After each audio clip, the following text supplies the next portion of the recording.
નમસ્કાર વિદ્યાર્થી મિત્રો, હું અક્ષય લક્ષ આપ સૌનું મેથેમેટિકલ બોયમાં હાર્દિક સ્વાગત કરું છું. તો આજે આપણે લોકો શીખવાના છીએ સ્ટાન્ડર્ડ 9 ચેપ્ટર નંબર 2 બહુપદીઓનું સ્વાધ્યાય નંબર 2.1 નો પ્રશ્ન નંબર 1. તો હવે અહીં પ્રશ્ન નંબર 1 ની અંદર આપણને આપ્યું છે કે નીચે આપેલી અભિવ્યક્તિઓ પૈકી કઈ એક ચલ વાળી બહુપદી છે, કઈ એક ચલ વાળી બહુપદી નથી અને કઈ બહુપદી નથી. તમારા જવાબ માટે કારણ આપો. તો અહીંયા હવે આપણે લોકોએ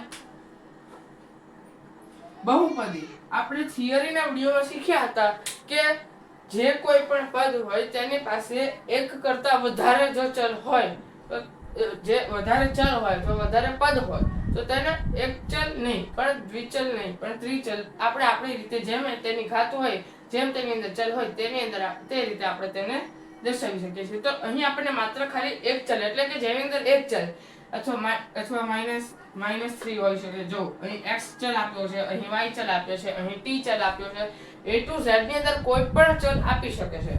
તો ચાલો હવે આપણે શરૂઆત કરીએ. તો અહીં આપણને પહેલો સવાલ આપ્યો છે કે 4x² - 3x + 7. હવે આની અંદર x નામનો એક જ ચલ નો યુઝ થયો છે એટલે કે ઉપયોગ થયો છે. માટે આપેલે એક ચલ બહુપદી છે. તો હવે જો અહીં આ એક ચલ બહુપદી છે તો આની અંદર બહુપદી પણ છે. એક જો બહુપદી નથી તો આ બહુપદી છે, આની અંદર એક કરતા વધારે પદ આવેલા છે. પછી આ એક ચલ છે કારણ કે આની અંદર x નામનો એક જ ચલનો ઉપયોગ થયો છે.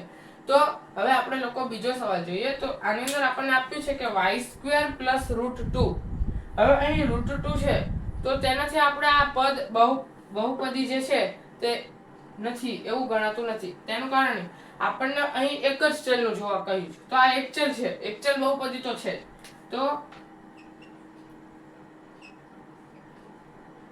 એક ચલ બહુપદી છે. હવે આ બહુપદી છે કે નહીં? તો હા, આ બહુપદી પણ છે કારણ કે આની અંદર એક કરતા વધુ ચલ આપ્યા છે. ભલે પછી અહીં √2 હોય તો પણ આ એક ચલ ગણાશે. તો હવે આપણે લોકો ત્રીજો સવાલ જોઈએ.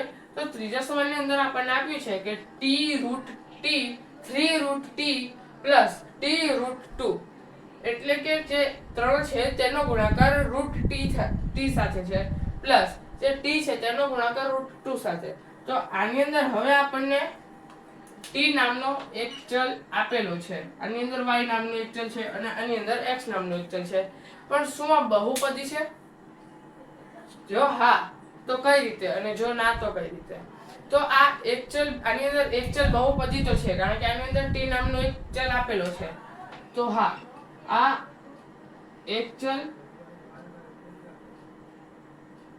બહુપદી છે. પણ શું આ બહુપદી છે? હા, આ બહુપદી પણ છે કારણ કે આની અંદર એક અહીં જો બે પદ આપેલા છે તો બહુપદી પણ છે. પણ આની અંદર હવે એક શંકા જાગે કે કોઈ પણ જો ચલ હોય તો તેનો ઘાત જો આપણે આને સાદું રૂપ આપીએ તો અહીં t 3 ગુણ્યા t ની 1/2 ઘાત આવે. તો શું કોઈ પણ ચલની ઘાત આવી રીતે આવે તો તે બહુપદી ગણાય? જો તમને આ સંખ્યાનો જો જવાબ તમને આવડે તો તમે મને કોમેન્ટ બોક્સની અંદર જણાવી શકો છો. તો હવે આપણે આગળનો સવાલ જોઈશું. તો હવે અહીં આપણને ચોથો સવાલ આપ્યો છે કે y + 2/y. તો શું હવે આ એક ચલ છે, આ એક ચલ બહુપદી છે? તો હા, આ એક ચલ બહુપદી તો છે કારણ કે આની અંદર y નામનો એક ચલ આપેલો છે. પણ આપેલ સંખ્યા બહુપદી નથી કારણ કે જો કોઈ પણ બહુપદી હોય તેનું સાદું રૂપ આપતા તેની ઘાત માઈનસમાં આવે. જેમ કે જો આનું આપણે સાદું રૂપ આપીશું તો y + 2y. હવે આપણે લોકો શીખ્યા છીએ કે જો કોઈ પણ સંખ્યા આવી રીતે છેદમાં હોય તો તેને અંશમાં લઈએ તો તેની ઘાત માઈનસ થશે. અહીં એક ઘાત હતી જેથી અહીં માઈનસ ઘાત થઈ, જેથી આપેલ સંખ્યા એ બહુપદી રહેશે નહીં. તો એક ચલ બહુપદી છે.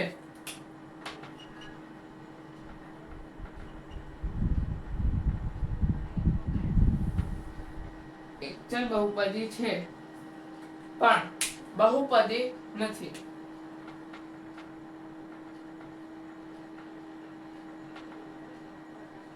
તો મિત્રો હવે આપણે પાંચમો સવાલ જોઈશું. તો પાંચમા સવાલની અંદર આપણને આપ્યું છે x ની 10 ઘાત પ્લસ y ની 3 ઘાત પ્લસ z ની 50 ઘાત. તો હવે આપેલ જે સંખ્યા છે તે એક ચલ વાળી બહુપદી નથી. એક ચલ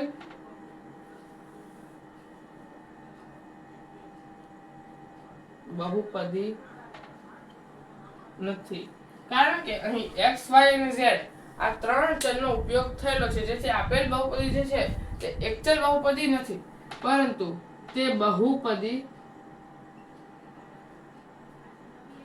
છે. કારણ કે આની અંદર માત્ર x ની 10 ઘાત અથવા y ની 3 ઘાત અથવા z ની 50 ઘાત આપેલ નથી.